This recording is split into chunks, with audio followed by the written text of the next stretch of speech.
good day, everyone. Nice to have you all here, and welcome again to another episode of Agora Café, where we can talk about, well, just about anything. And today we're going to introduce the whole topic of faith, well, the relationship between faith and evolution. About 20 years ago, I never thought that we were going to have this conversation again between science and faith, but I mean, here we are, and this conversation, as a lot of you know, are alive and well. And to help us better understand this conversation, we're going to just narrow the whole science-faith conversation down to evolution itself and just talk about the relationship between evolution and faith. And so I've got a new friend here today, Dr. Denis Alexander, all the way from the UK, from Cambridge University. He's an eminent biologist, someone who did a lot of research in cancer as well. I saw on your resume. Immunology and cancer research? Yes, that's right. Okay. Yeah, and so he's got a very lengthy resume. I'm not going to read everything. You're going to tell us a little more about yourself. He's also the head and the president of the Faraday Institute for Science and Religion. And so, Denis, welcome. It's great having you in our country, but not just here on this forum as well. Good to be here. Thank you. So just introduce yourself a little bit and perhaps tell us a little bit about yourself, your family life perhaps, and a little bit about the Faraday Institute and the work you're involved in at the moment. And we just take it from there. Thank you very much. Yes, well, I've been in the scientific research community for the past 40 years. And I was overseas for 15 years. I was working in the Middle East, in Turkey, and then in the Lebanon. I worked in the American University Hospital for a while. So I've sort of been around before going eventually back to Cambridge. And then in Cambridge, I was at a research institute called the Baie Institute, which is simply a place where you could do research without having to do any lectures. And they pay you for having fun. I always felt, get paid for just doing fun, Yeah. I sometimes felt a bit guilty there, I'm just having this great time doing science, and then they actually pay me to do that anyway. So that was wonderful. But I retired from that back in 2000 and whatever it was, 2009. And so sort of as a retirement job, actually, I decided to set up the Faraday Institute for Science and Religion with a colleague of mine in one of our colleges in Cambridge. I am a fellow at a college in Cambridge called St. Edmund's College, which is a graduate college. We have 31 colleges there. The 31 colleges together kind of make up the university. So my colleague was Bob White, who was professor of geophysics. And so both of us just felt, the science and religion discussion at that time was becoming very polarized. The new atheists were coming along, beginning to get some voice in the media. We're talking about the early 2000s, really. And we just felt it a bit tiresome, that it was such a polarized discussion. Sure. And for both of us, science and faith have always been wonderful partners all the way through our lives, actually. Therefore, we just thought what we want to do is to create a marketplace of ideas where people can come and have a friendly conversation about science and religion, but in an academic context, really. So that's what we did. And really, Cambridge College is a wonderful place to do that. So we approached the governing body and the master, and we said, we want to do this. And they said, fine. And so we were voted in by the governing body to set up an institute within the college. So it became part of the St. Edmund's College, actually. Therefore, part of Cambridge University to do that. And the aim from the beginning has been to do research in science and religion, but also to do dissemination, to do lectures and seminars. And we started up quite an active youth and schools work as well. So we have people going out to out to the schools, talking about science and faith to young people, which I think is really important, actually. Because one research project which was carried out by a colleague of ours was actually, what do young people in the United Kingdom think about science and religion, age 10, 11 and 12? And already by about the age 10 or 11, somehow science and religion ends up as sort of separate parts of their brains. They see them as totally separate or even in opposition.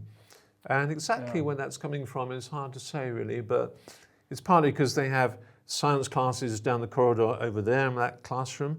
They walk down the corridor and they do religion over here, and all that sort of thing. So somehow it sort of separates the two subjects out. They're totally polarized. So we thought, right, we better start young, and start doing some youth and schools work as well. Absolutely. So that's how it all got going, really. Okay. So Denis, you are a believing Christian, of what some may call a conservative Christian gentleman, on the one hand, and the other hand, you're a passionate Darwinist. Yes. Yes. As you said, at the Oxford Union, and many Christians would think, "Wow, are those two really compatible?" And of course, perhaps it's a rather new debate. We just spoke when we were upstairs in the office that how new is this debate really? I mean, it's been going on for a lot of years, but in our own country, I remember when I was little, I grew up in a church that was fairly conservative, Dutch Reformed. The pastor was very evangelical, very conservative as well. And in those times, there came new information, through the news channels and so on about evolution and the development of the evolutionary theory. And I just remember that the way that most people sort of went along with it was like, oh, okay, it wasn't a big thing. It wasn't there wasn't big tension. It was a thing about, oh, okay, so that's how God did it. But these days there seemed to be a very strong, tension between evolutionists specifically. I mean, science in the broader sense as well, but let's just focus on evolution today. So you're an evolutionist, you're a Christian. How do you reconcile that, just briefly, and how recent is this debate really, and has it been a debate for a long time? Well, that's very interesting. I mean, the history is interesting, actually. So I think in the late 19th century, conservative Christian theologians were pretty quick to absorb Darwinian evolution into their theology. I call it baptism. They baptized Darwinian evolution into conservative Christian theology. B.B. Warfield, one of the great sort of conservative American theologians, he was one of those who did that. He absorbed theistic evolution into his theology very quickly. And John Stott, I think, as well. John Stott was a theistic evolutionist, so of course much later. So I think what happened was, I think the brief history is that liberal theology started coming into the seminaries in America in the late 19th century, and then there was a bit of a reaction against it. And then you had the Scopes trial, which sort of that was sort of a bit of a battle between those who wanted to teach evolution in schools and those who didn't, and so forth. But I suppose the fundamentals, which were a whole series of essays written in the early part of the 20th century in America, sort of put it on the map slightly. Okay. But when you read some of those essays, under the name of the essays is the fundamentals, but you read some of those essays and they were theistic evolutionists. You go, wait a minute, so the fundamentalists weren't even proper, they weren't proper creationists. Yeah, sure. So the language gets very, kind of confusing sometimes. But so I don't think young Earth creationism didn't really get going till 1961. It's a very modern movement, actually. Wow. They got that going with the Genesis Flood, that book by Morris and Whitcomb. 1961, that was published in the States. It was suddenly putting this very young Earth creationism on the map and got very popular and so forth. And it was partly, it got tied up in America with this whole control by local school boards. In the States, it's local school boards who are just local citizens have the right to dictate what is taught in their local schools. They're represented in that way. So, and it somehow got tangled up with that right of local people to do what they want compared to the central government and all that sort of stuff, which is quite a familiar political story in the United States. And then it did get exported to my country, to the United Kingdom. But to be honest, I never heard of creationism at all until I was in my late 20s, and I was overseas then. I never came across it in conservative evangelical circles in Britain, including when I was an undergraduate at Oxford, where we had a big, what we call Christian Union, a big Christian fellowship there. I was president of that. I'm a very active Christian as a time when I was a student in Oxford. But we never heard of creationism. It never even crossed our radars at all. We didn't know about it, okay? And so it what do you mean by the term creationist? Well, I suppose the package that was coming out of the Genesis flood were people who believe the earth is only 10,000 years old, that the days of Genesis are literal days of 24 hours, that the whole creation took place in 1 week or 6 days. And that is the sort of real historic, young earth creationism which really got going in the late part of the 20th century. And you also use the term theistic evolutionist. So that's what you are, right? So you're a theistic Christian, or a theistic believer that also embraces evolution then? That's right. I think so. If we go back to the late 19th century, I mean, there's people like B.B. Warfield and others. They had a very strong, robust doctrine of creation.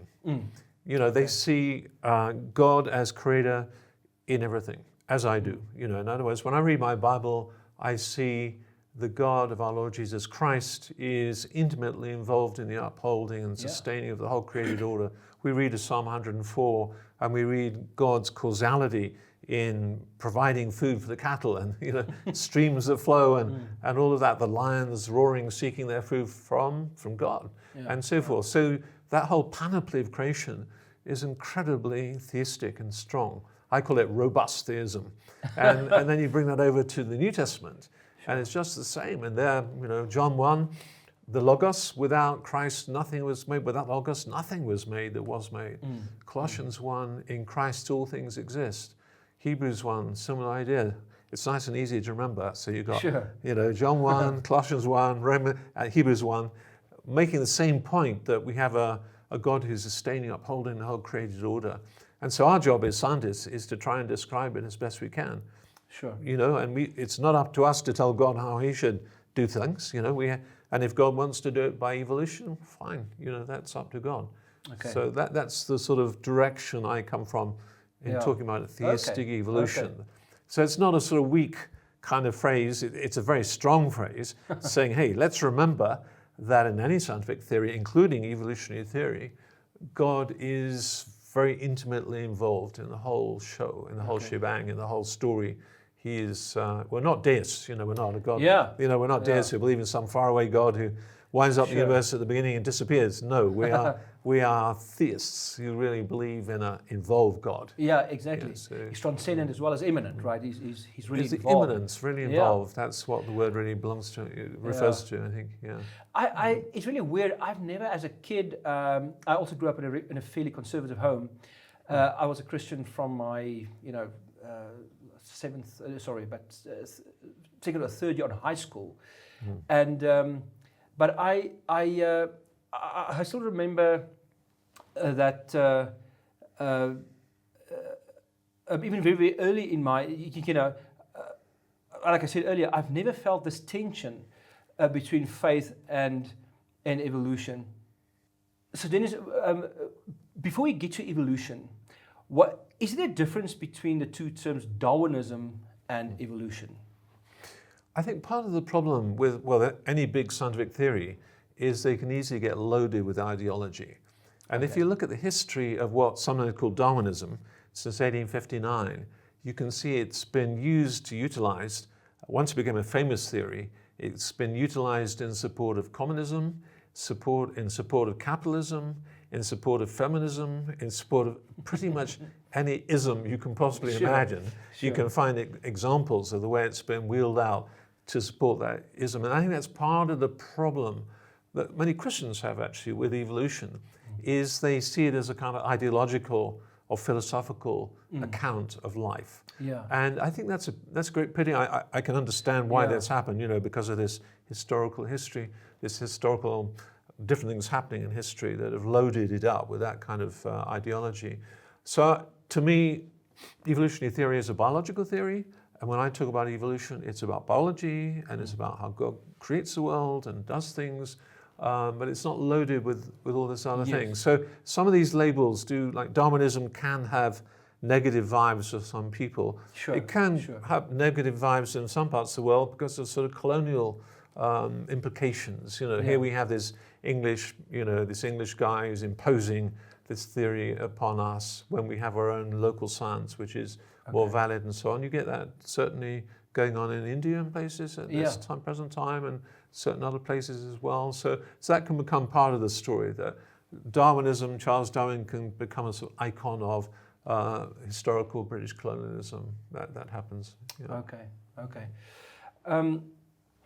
I know that John Lennox used to use this example when it comes to evolution, and I'm not really into his view of evolution in very deep detail. But the one broad example that he uses is that evolution is the the agency, or not the agency, the mechanism that God used, but you still need an agent, someone that takes hold of a mechanism and uses it. And like Henry Ford, used engineering to produce the motor car. You need both. It's not either or. You need the mechanism, but you also need the agent. Would you agree with such an analogy? Yeah, I think the analogy is useful. I often use the analogy of authorship as well. Sure. God is writing the book. We look at the book, and of course, so there's no point in going to chapter 2 and saying, in the second paragraph, I've now found evidence there for God's creation, in that particular paragraph. Because you say, well, either the author wrote the book or he didn't, you see. So I see evolution, the whole panoply of God's created order, is like a huge, great book. God is writing the book, and he writes every chapter.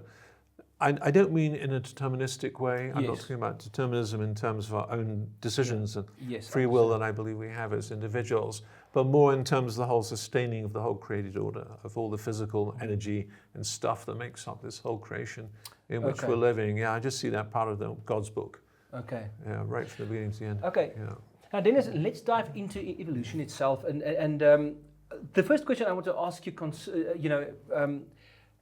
is how established is evolutionary theory in the scientific world? And I ask this because of the fact that there are a lot of scientists, Christian and not, that there is some kind of controversy in some circles concerning evolution. So how well established is the theory as a accepted, theory, and how much is it taken for granted in the biological world or in the scientific world? Right.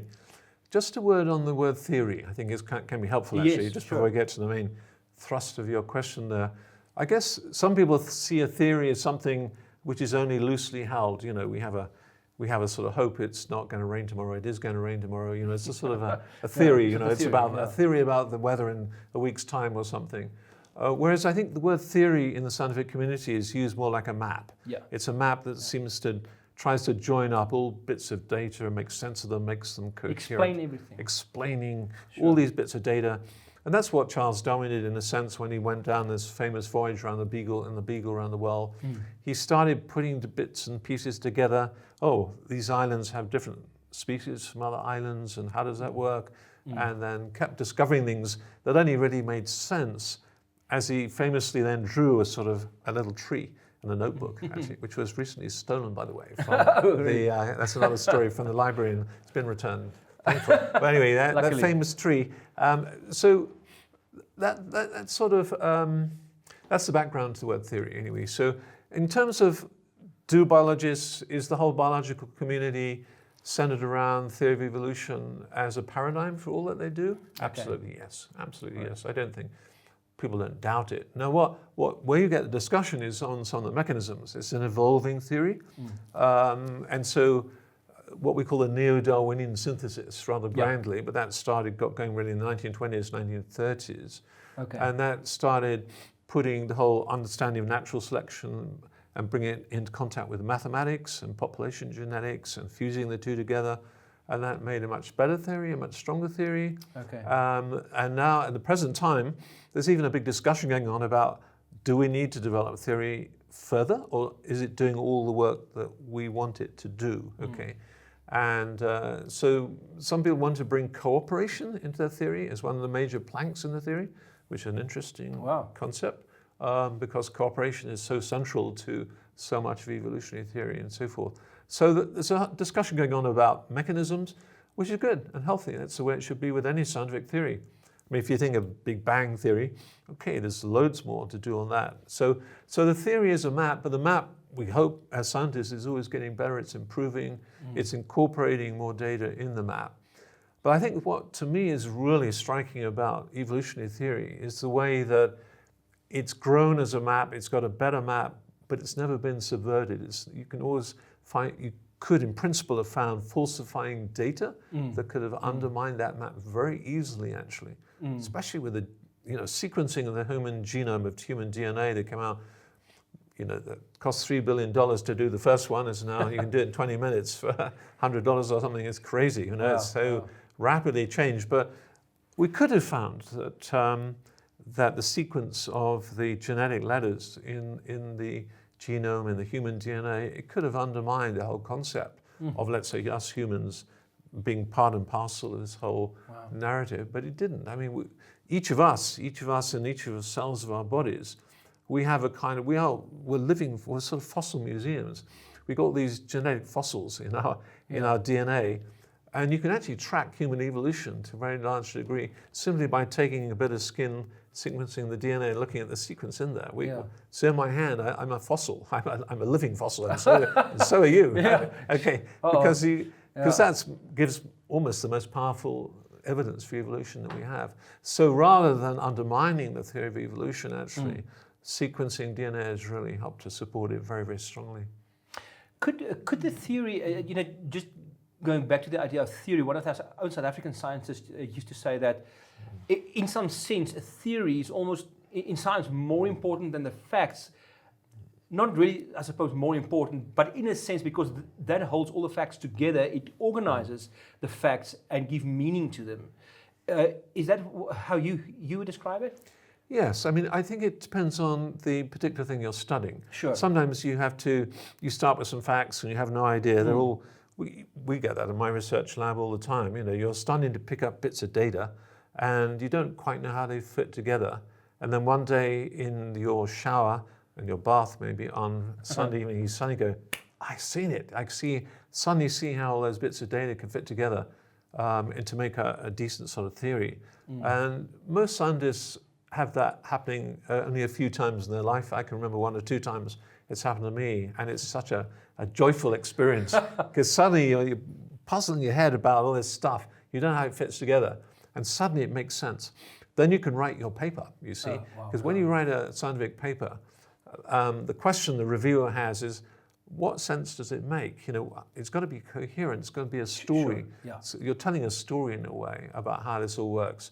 And so the same is true of evolutionary theory, that when you have a story that actually makes sense of so many bits of data, anatomy and genetics and the distribution of different animals in different islands around the world, and the fact you've got convergent evolution, you've got things that look very similar. For example, in Australia and even here in South Africa and then other places, they look very similar, but actually we now know they've got independent evolutionary histories. Okay. But they've converged on the same solution. So life is always trying to converge on the best solution to living in that particular ecological niche, that is, in that particular environment. Wow. And there are many, many examples of that. Like our eyes have evolved more than 20 times independently in different species around the world. And that's very striking, actually. I think very striking evidence for the power of evolutionary theory to help us to understand what's going on. So, wow, it's really fascinating. I really wish I knew a whole lot more than I know. So how would you answer a philosopher of science like David Berlinski, he's very negative about evolution, he says for 2 reasons. First of all, it doesn't really make sense to him. I mean, because from his own mouth, evolution merely taught us that the strongest used to survive. But I mean, we didn't need evolution to say that. We already, that's just possible to know from pure observation. And the second thing he says is there's no real evidence for evolution. What he means by that is going back to the fact that it's a historic science. You have to observe certain things that you dig up now, and then from that extrapolate, into the past. What really happened in the past, and we can't really repeat it, and we can't really measure it. So talk a little bit about how do you answer David, on a purely scientific level. Right. Well, but so that I could understand it. Sure. Well, sure. Yes. I mean, I have debated with David Berlinski over in Fort Worth in Texas, as a matter of interest. Oh, really? So, yeah. And one thing I should mention with David, and he said this publicly, so it's not private in any way, but I think one of the drivers of his suspicion and dislike of Darwinism is his feeling that it was used in the Holocaust, that it was used to justify Nazi kind of policies and all genocide and all that sort of thing. And that's a whole other historical topic about to what degree that is true, actually. But still, I know that's because he's told me. I mean, that's one of the drivers he has in his background there. I mean, that's not about the science. That's simply, I can understand people coming from a certain background where half your family have been killed, and you feel that this theory played some role in that. Well, I would feel the same. So I do understand that. When it comes to science, I think one can say a lot more than what he's claiming there, actually, because the point is he's right that it is a historical science. Many of the sciences are historical. I mean, Big Bang Theory, yeah, that's pretty historical. It happened a long time ago. Sure. Okay, so 13.76 billion years ago, and etc. Okay, so that's fine. However, it's testable. It is testable at the same time in the sorts of ways that we were just talking about, actually, with sequencing of the DNA and so on. So, yeah. Because you can make a prediction that, look, if evolution hasn't happened, there's no particular reason why our DNA should contain certain sequences that are acting like fossils, genetic fossils, that show that we are linked up in this particular way to previous animals that have come before us and so forth. And you might expect DNA that's quite different. Why should it be the same? If we're all created separately, as major species, we're all created separately, why would the DNA be very similar? I mean, it could be quite unique to each species. God has directly created it in some way, if that's the theory that he's coming up with. So, but we don't find that. We find that, the DNA is really very, very similar in many, many ways. And then it's got these, we call them pseudogenes. So pseudogenes are genes that once had a functionality, but now they're just sitting in our DNA and not being used. And the reason is we don't need them. Okay, so I mean, for example, rats. If you're a rat, then you don't need to eat oranges to get your vitamin C to stay healthy, because you have a gene that is involved in synthesizing the vitamin C in your body, so you're happy. But then at a certain time, that particular gene got a mutation in, and suddenly everything that came since that time has had to eat oranges to keep healthy and to get the vitamin C, so that sailors at sea don't get scurvy. You get scurvy if you don't get your vitamin C. Yeah. So why is that? Well, it's a gene there's a residue of our evolutionary past. We're still making. I've just made billions of copies of that gene since I've been sitting here talking to you. We're making them all the time, okay? But it's useless. It doesn't do anything for us at all. It's harmless. It doesn't do us any harm, but it doesn't do any good either. So I make sure I eat my apple a day to get my vitamin C, okay? Because of that. So in other words, the very everyday practical things in our lives that we depend on that evolutionary history being right and correct and so forth, and which provides supporting data. So it's an active theory. It's not just historical in that way. Okay. I can give just one other example. Yeah. In population genetics, you can measure what you expect the degree of variation to be in that particular population, and based on natural selection, you can make predictions about which of those particular individuals are more likely to have offspring. That's something you can measure. And people have measured it in streams and rivers and so forth. And they've introduced certain genetic variants into that stream, and then they've measured them a year later to see how successful they are in reproduction and so forth. Yeah. And so you can test natural selection in practice, actually, by doing field experiments in that way. So if I listen to you and if I understand correctly, it seems as though initially when Darwin came up with the idea, he also predicted there would a lot of transition fossils be dug up and so on. But when I listen to it, it seems like you're saying that initially it was a whole lot of looking at these fossils and everything. But today there are much more sophisticated ways of also confirming the truth of evolution. Right, yes, yeah. That's what you're saying, right? Yeah, I think certainly through genetics. Yeah. That's what I mean. Yeah. But people still do obviously a lot of fossil work as well. Sure. And every now and again, I mean, the number of individual animals that get fossilized is tiny, especially in certain species. And so filling up some of the so-called gaps takes a long time. I mean, there's been some lovely examples, though. There was one great intermediate between four-legged animals and fish called Tiktaalik, which was discovered in northern Canada. It's from the Devonian period. That's one of the geological periods.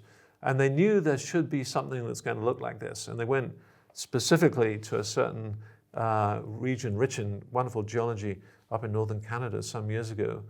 And then finally, to their great delight, they discovered this thing. I mean, it looks like, you might think it looks like a bit like a crocodile, and then you see, oh no, it's got 4 legs and all this thing. It's called Tiktaalik, which I think is it's from the local languages up there. That's what it comes from anyway. But it's basically, a little animal running on it, but it looks like a reptile. It's got a great big long. Wow. So there are these amazing discoveries made occasionally. They're pretty rare. They're pretty rare actually, but they come along nicely.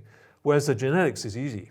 You can right now sequence DNA very simply, and so scientists all around the world are building up a database of all the DNA sequences for all the animals and all the plants in the whole world actually, and that's gradually coming together quite nicely.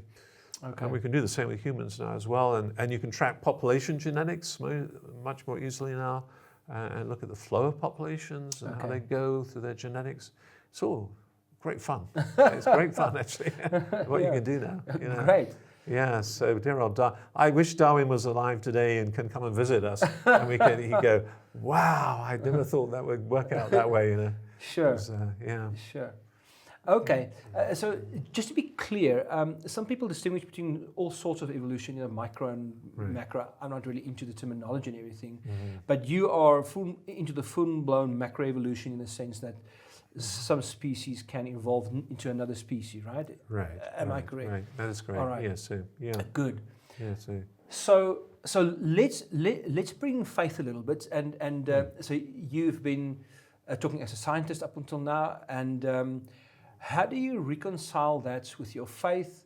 You just told us a little bit historically about how that it didn't used to be necessarily a real big a point of tension.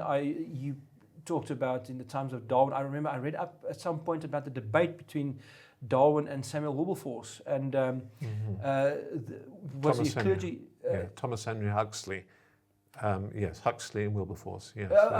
Sorry, Huxley and Wilberforce. Yes. Huxley and Wilberforce. Sorry, quite correct. And the person that wrote it down said it was quite a jovial atmosphere. Wilberforce really, he's contesting evolution wasn't from a religious point of view. It was actually from a scientific point of view. And they had this debate, and afterwards everybody went to the bar to have some drinks, and it was a real great atmosphere. There wasn't really any big tension, And so, but again, here we are today. You gave us a brief overview. And so how do you, when you read Genesis 1 and 2, and you read about the 7 days of creation, of course there are theological aspects as well as scientific, but how do you, as a scientist, understand the theological aspects as well? And why don't you experience any kind of tension between the two? Sure. Yes, that's a very good question. So I will start with a story from Beirut. I used to live in Beirut, right, in West Beirut. And there we had the Neri School of Theology. And in the Neri School of Theology at the time was a wonderful theologian called Ken Bailey. Oh yeah, I know. Ken Bailey, yeah. So Ken Bailey has written a whole series of commentaries and wonderful at seeing the New Testament through Middle Eastern eyes and so on. I read the book. So Ken Bailey was actually raised in Egypt, and he almost more Egyptian than or more Arab than he is American by roots. But and so he really was absorbed in Neri's culture, Neri's sort of theology in that way, in the context of the Middle East and sort of Semitic languages and so on. Anyway. I had a team working with me there, OM team. Actually, I was with Operation Mobilization. So we had an OM team, and we had regular Bible studies and prayer together. And we used to invite Ken Bailey sometimes to share with us.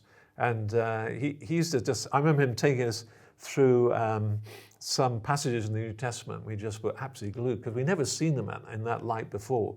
The woman at the well of Samaria, he just took us right through that story. And I'd always read it, with Western eyes, and he took us through it with proper Palestinian eyes. It was really amazing. Anyway, the reason I mentioned him, I said to Ken one day, Ken, what sort of literature, how would you define Genesis 1 to 3? What kind of literature would you say that was, And he sort of stroked his chin for a moment, and he said, theological essays. theological essays. That's always stuck with me, actually, because I thought that was quite a good way of looking at them, actually.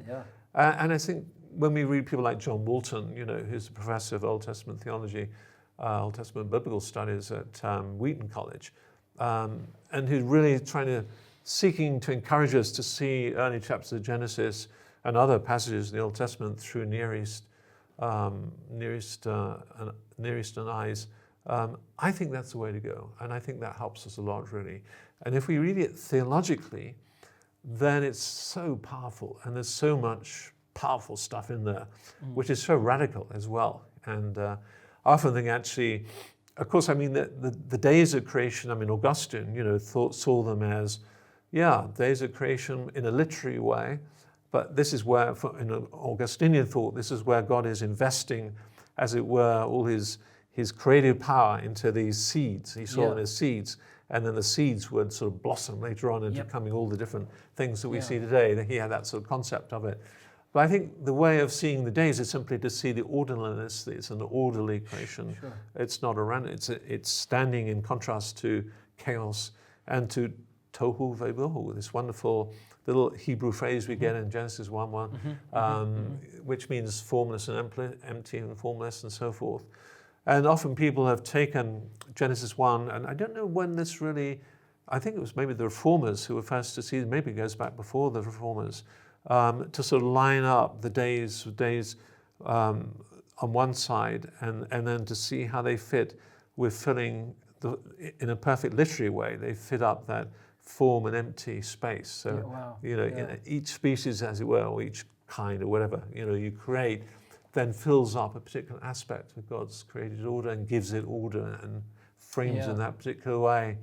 And then you've got, of course, the stars, and just being created not until day 5 or 4, wasn't it? I mean, by the by, God. and so why is that? Well, clearly, in the context of the time, these are gods. I mean, people were under the influence of the stars, as they thought. You've got all that horoscope stuff going on, as we call it now. And the sun, of course, was worshipped, and it's therefore not even, it doesn't even use the word for sun in the original Hebrew. It uses the word, the lights, the two great lights, the sky, because obviously the writer doesn't want to associate those with the gods that people worshipped and so forth. And so they're more like the lights in the tabernacle and that kind of thing. So once you start digging down and looking at it through theological eyes and putting it in its context, it just makes a lot more sense, actually. Oh, sure. What's really interesting to me is I don't think a lot of people know that is a lot of, especially conservative Christians, maybe even six-day creationists would say that the church only followed the Enlightenment. Since the Enlightenment, we've been saying, oh no, but that day could be 1,000 years or whatever. But that's not really true. I mean, like you said, Augustine himself objected to that, and he looked at the word day, yom, as you correctly said, and he had a problem with the literal interpretation of that from inside the text itself. He said, but listen, like you just mentioned, the days actually existed since day 4, actually, the sun and the moon and everything. So the word day could not have a truly literal sense, but serves as a literary device. And he wasn't the only one. Clement of Alexandria did the same. We had Didymus the blind. They were all early church fathers that, I think Origen as well in Alexandria, he too saw it not as literal, but as a literary device. Now, there were, of course, church fathers that saw it literally, but there was no tension, as far as we know. And that's really, and of course, C.S. Lewis, I mean, he passed away in 1963, I think, right? The same day that Kennedy was shot. Exactly. Right. Yes. And even he, in his time, said, he had absolutely no problem with the idea of evolution. That somewhere in this development of these beings, God at some point, put his breath into it, and it wasn't really an issue. Wow. Well, actually, John Stott, you mentioned John Stott. It was John Stott who came up with the language Homo divinus.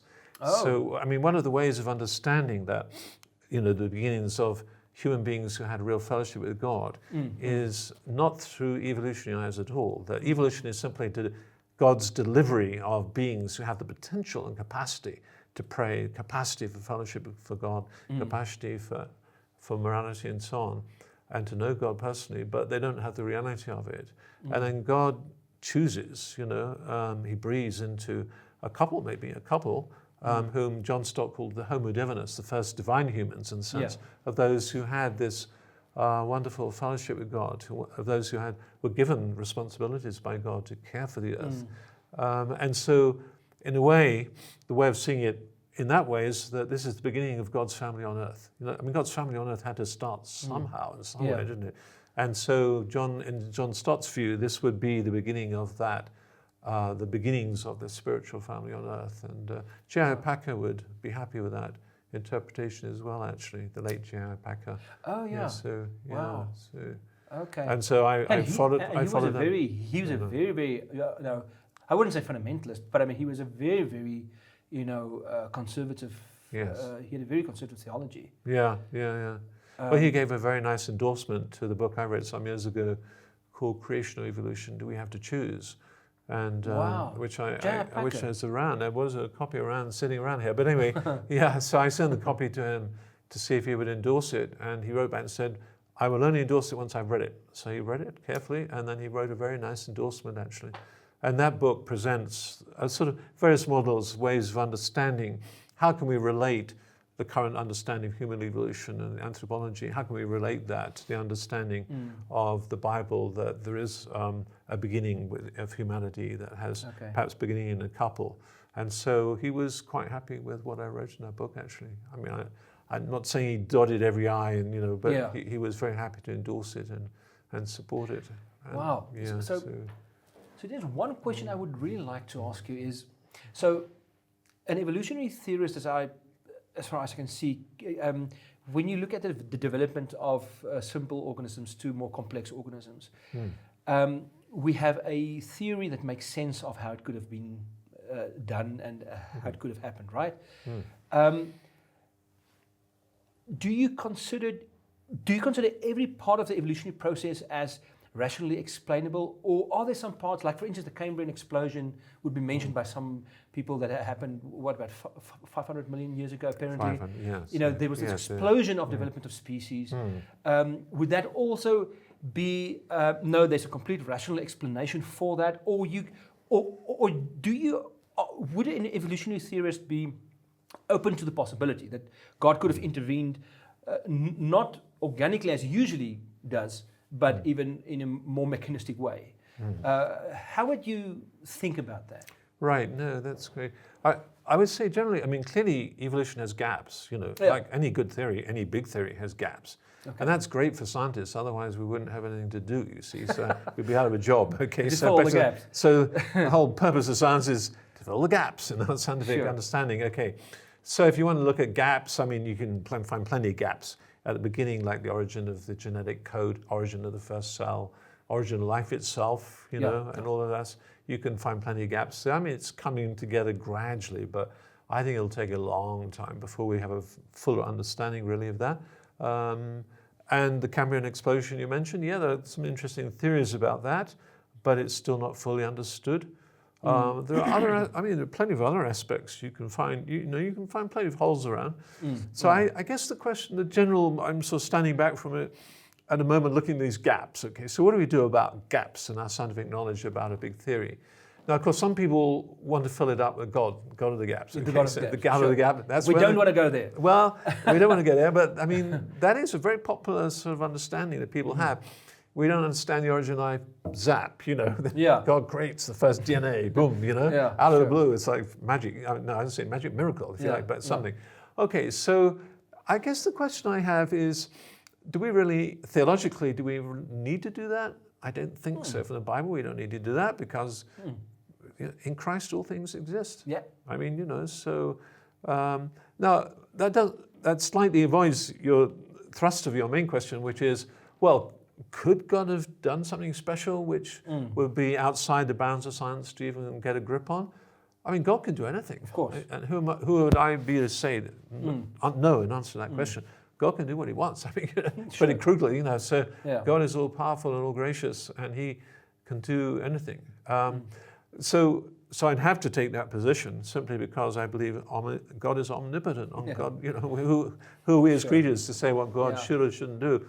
But having said that, I would then go on to think, well, but so far, some of those big gaps in the 19th century, that Darwin himself didn't think would ever be filled. I mean, the whole question of inheritance and how it works and how is information transmitted between different generations, that was a big puzzle to Darwin. And it took quite a while, but then it started to happen quicker and quicker, during the early part of the 20th century. And then we got the sequencing of the human genome. And, so it sort of happened quicker than people thought. It took about a century, really, before we really had a firm grip on that. And I would think that things like the Cambrian explosion, it could take another century, maybe quicker, maybe only a few decades. It's hard to predict these things. But there are plenty of people working on it. So Simon Conway-Morris, professor of paleobiology in Cambridge University, is the world expert on the Cambrian. But he would certainly see God as working through all the different mechanisms of it, however it's worked out, actually. Yeah. So Stephen Jay Gould wrote a wonderful book about the Cambrian explosion, but he based it entirely, actually, on Simon Conway-Morris's data, actually, which he does. He does acknowledge him, but it's a little bit low-key there in the beginning. There's really the data of Simon Conway-Morris that who comes to it as a Christian, whereas Stephen Jay Gould was coming to it as an atheist. Yeah. But it was really Simon Conway-Morris who got the data on the table, actually, for the Cambrian explosion. Yeah. Sure. Okay. So as believers, we're obviously open to God. He's sovereign. He can do what he likes. But coming back to your point, do we need to do that? Do we need to impose a mechanistic intervention by God? And of course, again, we do believe in miracles. But I've been here at our church. We've been preaching through Matthew now for we're in the third year, and we've covered Matthew 13 this year. Jesus, the story is told about the kingdom. And what's really struck me is the very biological nature of how he explains the kingdom. In other words, how does the kingdom advance? How does it progress in this life? It's like a seed that falls into the ground, and the tree comes up, and there are this shade and all the space for the birds to live in. Now, I'm not saying that takes us, we're not going from there to evolution, but I'm just saying that it's very interesting to me and very striking that when he really chooses to talk about, okay, guys, I'm going to let it out of my sleeve. How does the kingdom of God advance? It advances organically almost, and that's also the way God works in a very personal, immanent way, works actively in this world. But it's not either or, it's not either it's mechanistic, or it's natural. God is in nature. Nature is this miracle, and he's working his way and his cause and purpose through ordinary, quote unquote, events. And that to me is rather amazing. And of course, I think so. Yes. As someone, as a pastor, I can't really have a big opinion on evolution because it's just not my field. But I do see, that it needn't be a problem. We see it too in the creation of Israel in the Old Testament. God talks about creating Israel. Bara, God, he creates Israel, and you think, wow, how long did that take? And all that happened to them, and all the, in Egypt and being slaves and coming out of Egypt. That whole history. So it's a long history whereby God creates Israel. The people of Israel are created by God. To me, that also gives a nice analogy, if you like. I mean, if God can create a people in that way that takes so many centuries and so much suffering and so many difficulties and so many challenges, and wars, so many opportunities and wars. And, so what's so different about God creating biological life through evolution? In a parallel way, so again. Or actually through the individual lives of believers. I mean, every believer goes through a tough life of some kind, and the difficult things happen, and that's used by God, we trust, to bring us closer to him and to help us to trust him more and all that sort of thing. And again, it's a process, isn't it? It's a process that's happening under God's control to bring about a good result at the end by God's grace. So, amen to that. Dennis, I want to speak to you a little bit about intelligent design, the intelligent design movement, right? So they are a few scientists, Christian scientists, people that are really devout followers of Jesus. And now I've listened to, again, as a layperson, I've listened to a lot of their stuff, William Dembski, Michael Behe, and Stephen Meyer as well. I mean, I've got a great respect for Stephen Meyer. I mean, when I listen to him, he really sounds intelligible. Again, I say it from I'm very conscious of the fact that I'm a layperson, listening to them. But as I listen to some of the theistic evolutionists, the first one I think was Alistair McGrath. I think he was very, very, very uncomfortable with the intelligent design group. Now, of course, you and Alistair and whoever else would obviously probably agree with the fact that God is indeed intelligent and that he did indeed design the universe and that he uses evolution to advance life. But what, from a scientific perspective, or just in general, what is the problem with the intelligent design movement? Is it the way they use science, or they see? What are the problems with intelligent design? Yeah. So, well, just by way of introduction, I mean, I know a lot of the ID folk, and a lot of them are my friends. I know Steve Meyer well. Steve Meyer used to go to the same church where I go to in Cambridge, in the UK, when he was doing his PhD there. We didn't quite overlap. He just left when we moved to Cambridge, actually. But I've seen Steve quite a few times since then. He comes to visit the church. In fact, he came a few months ago. We had a friendly chat then. Doug Axe, who used to run the research lab of the intelligent design movement based in Seattle and Washington. So I had him in my lab. He worked in my lab for 3 years, actually. So we used to have lunch together every day for best part of 3 years. Wow. So I got to know him pretty well. We never ended up agreeing on ID, but we're good friends. So, of course, we're brothers. Yes, I mean, we're brothers in Christ, and we go to the same church. Yeah. Actually, I just heard that he needed space for his church. What happened was he was in a research lab, a well-known one actually in Cambridge, and then the guy said, "We need your space. You have to leave." Okay, and I heard about that, and I said, "Oh, I can give you space in my lab. You can come." That's how it worked out. Actually, I just thought, brother in Christ, so he should come and work with me. Yeah. Although his project was quite different from what I was doing, but that's fine. He had funding, from the Discovery Institute, as it happened. Okay. Yeah. So anyway, so I got to know quite a few of the crowd actually fairly well, and by the way, they're not all Christians. I mean, these guys definitely are very committed Christians. Now, one thing I've often been puzzled by. So I'll tell you a story. I was invited to do a debate on intelligent design some years ago in Fort Worth in Texas, hosted by an Episcopalian church, and I agreed to go.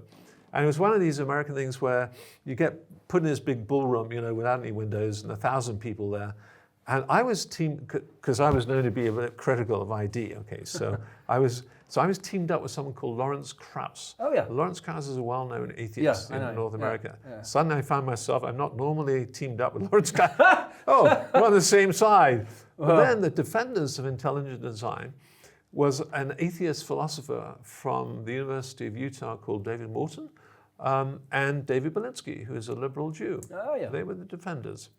And then I suddenly sat there, I looked down and I thought, this is really strange. I'm the only believer in this discussion in the middle of religious Texas discussing intelligent design. Really What funny. is this going on?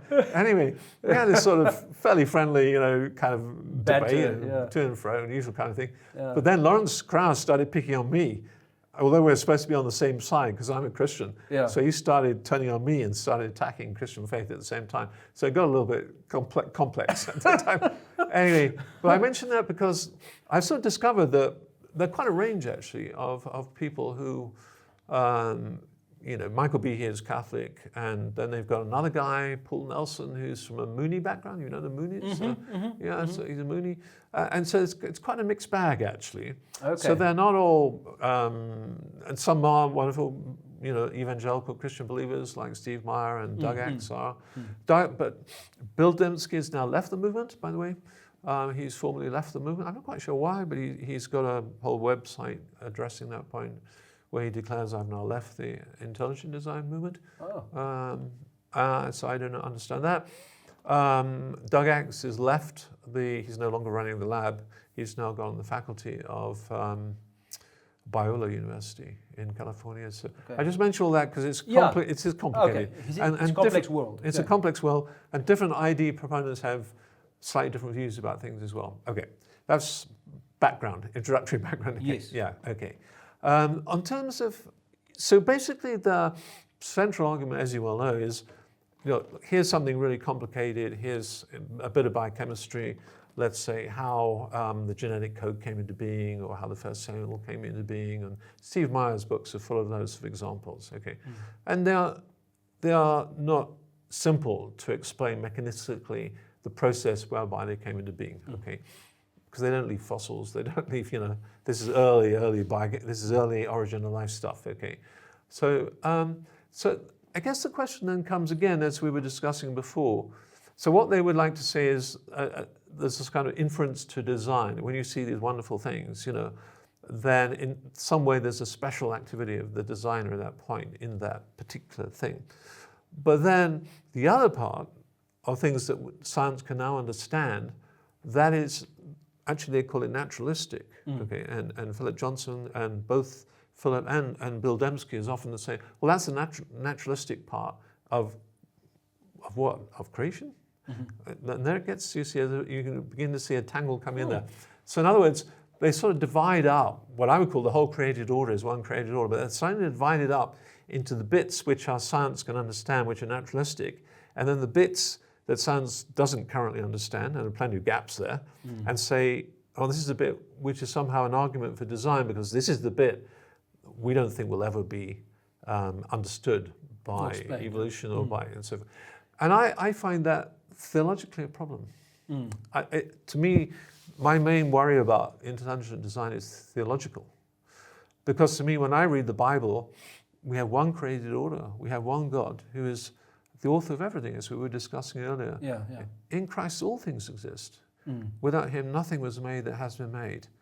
It's very powerful, isn't it? It's very, Colossians 1 is so powerful.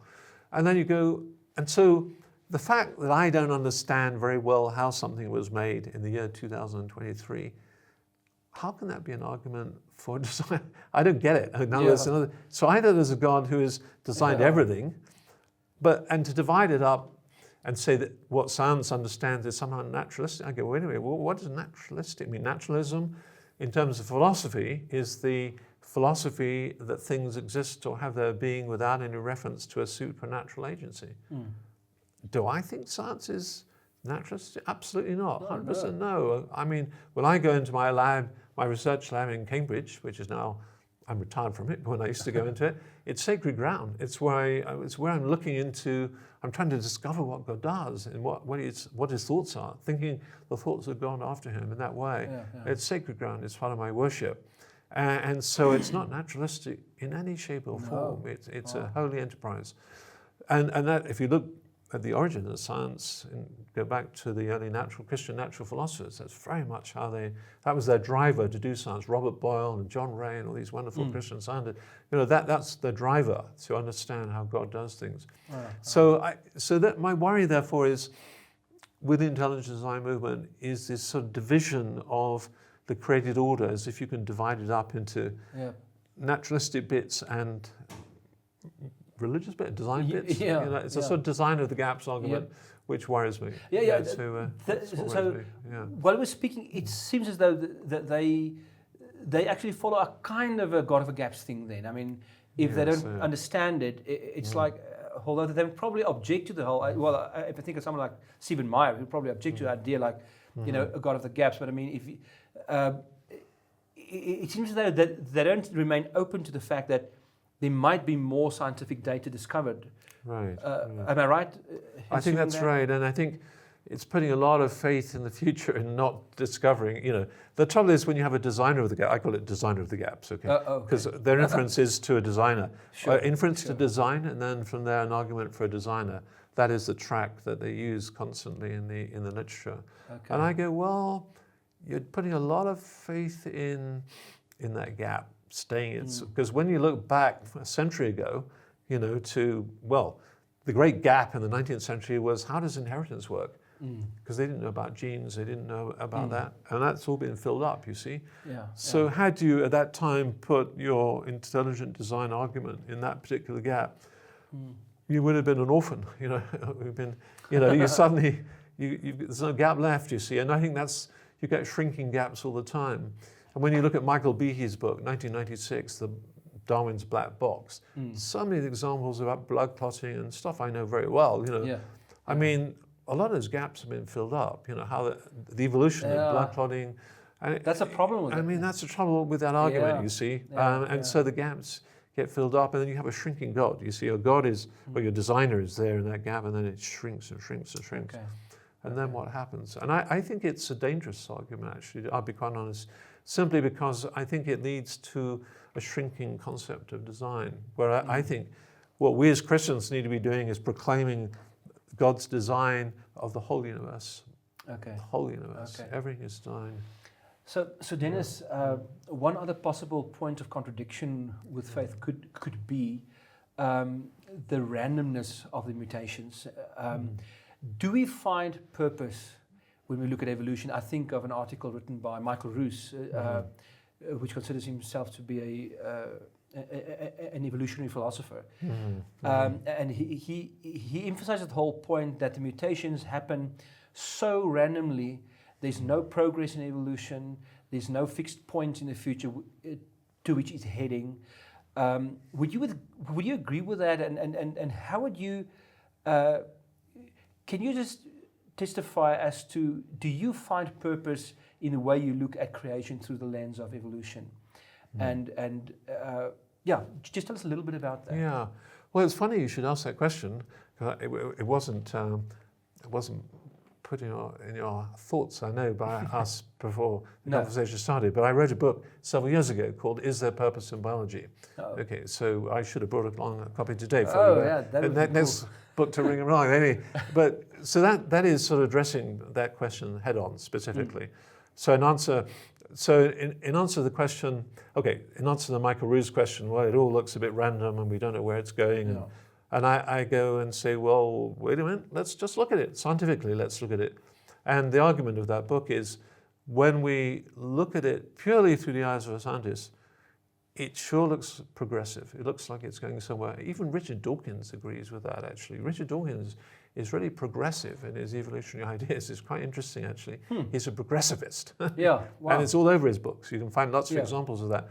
Because when you stand back and look, I mean, if you go back to 3.8 billion years ago, I mean, you look at this planet, you know, all molten and burning up, and nothing could survive and so forth, and then it gradually stabilizes out and so forth, and then you suddenly get a lot of water coming, and you get a lot eventually. And you know, if you gradually track through the history of life on this planet, and you go from these very small things to very complex things, with the emergence of mind and minds that can really understand what's going on, well, I mean, how can you not say that? What progress? Well, I mean, that just looks like purpose to me. I mean, how could you avoid it? You know, it's just it's staring everyone in the face. You see, that it has this track. Now, of course, you can always go and say, well, it needn't have been that way. But actually, when you ask that scientific question, the science is pretty strong. No, it had to be that way.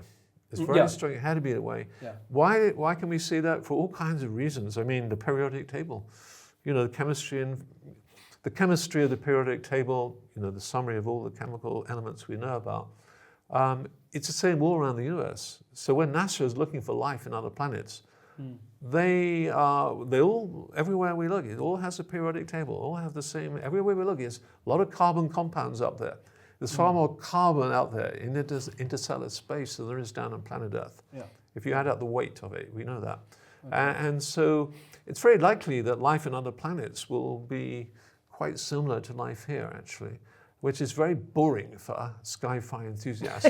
But you know, going, no, you mean they only have 2 eyes and not 4? Yeah. But they might have 4 eyes. But the life is very likely to be similar. Even the genetic code, there are good reasons, chemical reasons, biochemical reasons to think the genetic code might turn out to be quite similar on other planets as well, if and when we do find life, which I think we will actually eventually. Yeah. And so I think that all is part of that story about progress and about purpose and so on. Now, if one's talking about the ultimate purpose, then I think you go to metaphysics, you go to, we have to come to Christian theology for the ultimate purpose. Yeah, and the whole idea of meaning and everything. And the meaning of it all, you have to come out, you can't get out of the science, you don't get that from the science.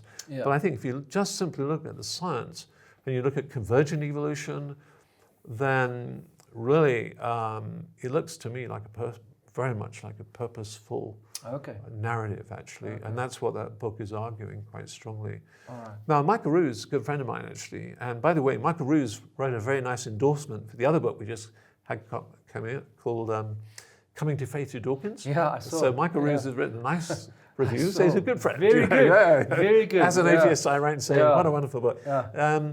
He's extremely critical of the new atheists. Yeah, that's partly why he wants to have a go at them.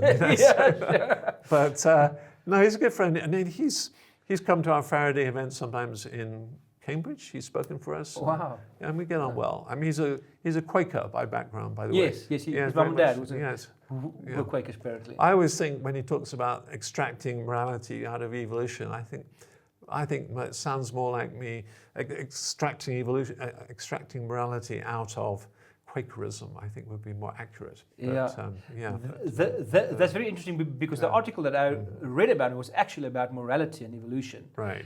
And he spoke of there is such thing as objective morality, but within a certain tribe, they experience their values as being objective. It's not just, my moral.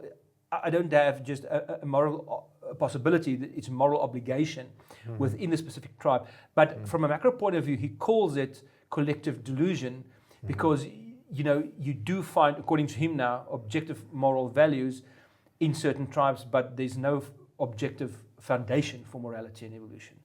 That's true. And that's very interesting. I would say the same. Yeah, we don't. I mean, I think if you're looking for the understanding of how morality as a concept came into being, then I think evolution can help there, in terms of the understanding that certain things are right and certain things are wrong and so forth. But evolution is not going to tell you what's right and wrong. No, sure. Absolutely not. Yep. And so, where does it come from? Where does it come from? You see, so I'd be the last person to say evolution is going to give all the answers. But I think on the question of purpose, there's a very strong narrative that looks like it has a purpose. It looks like it does, Okay. And some people call that a theodrama. Wow. It's such a dramatic thing. You stand back and think about it on planet Earth, this great drama of these small things becoming bigger and more complicated and more complex. Nobody can deny that complexity has increased hugely on planet Earth. And complexity of not just any old complexity has led to tool use and intelligence and language and minds and relationships and just amazing things. So, wow, theodrama. There you go. Okay, so speaking of morality just now, just perhaps a last question before we start to close. How would you reconcile something like natural selection then, which is one of the main agents of evolution, with a loving God, that created, the natural order out of love for his creation. And in natural solution, you almost have this, well, some people will pose it as a kind of it's actually a violent thing happening in nature, the strong killing the weak and so forth and so on. Now we also know that it's not just, through quote-unquote violence, because some species just develop faster than others. It's not necessarily, like Roos says, a hand-to-hand combat between species. But how would you reconcile the whole idea of natural selection with a loving God? Well, I suppose the first thing to say is I don't think we extract. I think we can extract, as it were, Romans 1, which is Romans 17, 18. Just simply anybody looking at the world, looking at the universe, should say to themselves, wow, there's something there. Okay, that's the pull-down argument as I take it. Okay. Natural theology, Romans chapter 1. There's really something going on here. There's a power, there's some wonderful power, there's some creator there who's doing something. Right. Okay, what you can't tell anything is anything about the character of God simply by looking at the created order. So often people have a problem with that, and I think there's a presupposition behind that problem. The presupposition is that somehow in this present life in which we live, somehow the created order has got to add up and reflect entirely the character of God. No, there's nowhere in the Bible that says that. There's nowhere in the Bible that says that. But certainly natural theology centers around, it's just such an amazing created order. It's so wonderful looking at it. There's got to be a mind, a great divine mind behind it of some kind. And many people come to faith. That's the first step to faith in that way. It happens. Yeah. So I don't think we can extract anything about the character of God himself from simply purely by looking. Now, some things, knowing about the character of God through his revelation in the Bible and through the incarnation, supremely through Christ and his work on this earth and his teaching on the cross and the resurrection. Yes, so we can then come to the created order and we go, actually, there are quite a few things that reflect that very nicely. Well, look at parental care for offspring. That's wonderful. Yeah. And we look at some species really seem to have care for their dead. Some interesting examples of that. We can see some reflections of that all around. But that's coming at it from a morality that we've already gained from studying the Bible and from knowing God through Christ and so on. So that leaves the question, well, why did God create in this particular way? Okay. Why not in another way? Why didn't God just zap his fingers, and go, come to heaven, And I suppose one of the things, coming back to that book I just mentioned, is Their Purpose in Biology. The subtitle is the our existence and the God of love, or something like that. The point I'm trying to make there is, existence of us personally, but existence of anything living is very costly. It's a very costly thing. And when we look at the history of evolution, it's very costly. We could think all the billions and billions of animals and everything. It's a hugely costly enterprise. And when we think about costly things, of course, we think about jewels and precious, wonderful things dug out of the earth here in South Africa. But we think of these very valuable things, but they've been compressed, haven't they, under incredible pressures, deep down. That's why the mines are so deep, because they've had this huge pressure upon them to create these wonderful diamonds and the biggest diamonds in the world and so on. So I take that as a sort of analogy in my own thinking, really, that costly things, humans are precious and they're costly, and our existence is a costly enterprise. And for some reason not entirely known to us, God has brought us into being through this very costly enterprise, partly perhaps to underline the whole value of it. So that's one aspect of that. But at the same time, he's maybe, and it's possible, this is the only way, it's the only way we know about anyway, but who knows. But we can speculate that possibly this is the only way in which free-willed agents can come into being in such a way that they are in a position to respond to God's love. Because we are living in phase 1, aren't we? And the new heavens and the new earth, I call it phase 2. Maybe that sounds too scientific, but we're in phase 1. Okay, phase 1 is tough. Yeah. And we read that's tough right in Genesis 1. Because the Hebrew word for subdue, Adam and Eve were told to subdue the earth. It's a very strong word in the Hebrew. And it implies that there was a lot of things to subdue, a lot of tough things they had to do, that Hebrew word implies. And caring for the earth that's a tough enterprise. That's really difficult to do properly. And we failed at it miserably, because of the fall. And so the whole creation is a groaning, waiting for the sons of God to be revealed. Well, who are the sons of God in the context of Romans? Sons of God are those who are Christians. People who put that, they become the sons and daughters of God. And so the creation is groaning for the original vision, as it were, the original plan of God to be revealed, and to be revealed ultimately in the new heavens and the new earth. So I would go in that direction. So I think God hasn't created a holiday camp. He's created a boot camp. Yeah, really, at the bottom line. Sure. Yeah. And of course, he doesn't watch us from a distance. He became part of this costliness by his own incarnation, by giving his life on the cross, and in some sense assimilating all the the evil and the bad and the death and everything upon himself. Right. And of course, but then resurrection awaited him. And if that's any analogy of life itself, perhaps I think we do that too little, is by seeing Easter weekend, as some kind of analogy of life, Right. and of course it doesn't take away the fact that he died in our stead, in our place. It's a very special thing that he did, but it's also an analogy of how we can experience life. Yeah, right. In the Old Testament, it was the freedom from Egypt and the Babylonian exile was the two extremes. And the New Testament, it seems as though it's Good Friday and Sunday, right? Yes. But wow, thanks for that that idea of costliness. Add something? Yeah, please. Just to add also, I think there is something very precious and valuable about living in tough country. I mean, South Africa is a tough country to live in, I believe, so I'm told. I haven't lived here more than about 12 hours, but less. But I used to live in Lebanon during the Civil War, and tough country at that time, particularly, and with a lot of violence, a lot of suffering. And I think there's something. Okay, we're all born into a boot camp. I call it a boot camp. Okay, but some parts of the world are more of a boot camp than others, and so in a way, I think it's a privilege to be in that boot camp. That God has given certain people a privilege to be part of that boot camp at that particular era, and to be salt and light in that place. I think for sort of similar reasons that you were just saying, actually. And the problem is, if you go to a part of the world, it's just really nice, all lovely and easy, and you feel like you're in phase 2 already. It's such like heaven, But then, well, it's not an easy place to grow as a Christian. It's a much more difficult place to grow as a Christian because you're not faced with these traumatic challenges every day of your life. So, wow.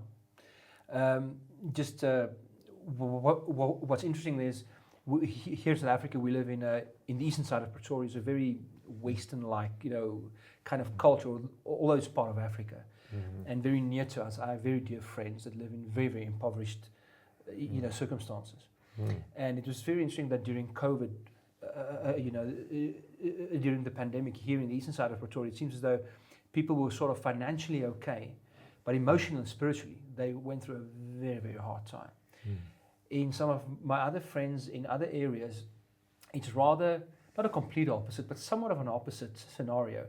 They went physically through a very hard time, no food on the table in many, many regards. But somehow, weirdly enough, spiritually and emotionally, they got stronger. I'm not romanticizing it in any way, but I'm just saying that that's the miracle of the cross, is that you find God in the most unlikely places. Right. Where the most pain seems to be. Dennis, I wish I could talk to you the whole day. One last question. As a scientist working in the natural sciences for about 40 years, what has it done for your faith? I think you already described it a little bit, but just sort of a closure kind of comment, perhaps. What did science and whatever you discovered about God's nature through the discipline of science, what did it bring for you spiritually? What did you learn about God? Oh, I think just more of the wonders of creation. Really, when we consider the heavens, the work of your hands, Lord, how wonderfully it works in all the world. I mean, when you look at the immune system, the system that defends our bodies against hopefully the next pandemic, if it comes along, but, they're just amazing. I mean, really amazing. The complexity of it and the fact most of the time it works pretty well, not all the time, but it just functions in such an amazing way to defend us. Earlier on, I was more heavily into human genetics, and just seeing how, the complexity of the genome and genetics are so involved in our bodies. Just the fact we're alive, the fact we can breathe, the fact we have life, I think it's a miracle. I mean, it's really amazing, actually. We take it for granted, especially if we're in good health. We sort of, actually, when we go into bad health, then suddenly we wake up to the fact of, bad health can happen pretty easily, actually, but it's a wake-up call for many people. So I think it's more than anything, that is what's been really amazing for me, actually, in the scientific enterprise. Wow. Well, Dennis, thank you so much for your story, and thank you so much for your thoughtful, I want to call it ministry, because that's what you do. I mean, as a